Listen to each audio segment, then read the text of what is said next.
Ang lakas ng ulan, no? Kanina tumahimik. Ngayon, ayan na naman. Saan ba si Chrisine? Oh, ang hangin din, oh. Ang lakas na ng hangin. Batangas yata daw, sabi ni Kuya.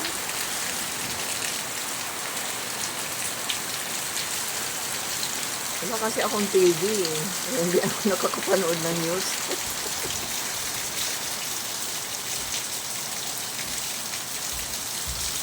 Panahon kasi talaga niya ngayon.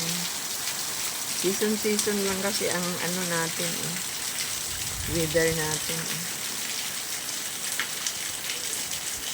Mag-ingat na lang tayo at saka kapit kay Lord. Kasi di naman tayo pababayaan ng Panginoon. Ipag-pray natin yung mga nasa tabing dagat. Saka nasa tabing ilog. Praise the Lord. Praise the Lord.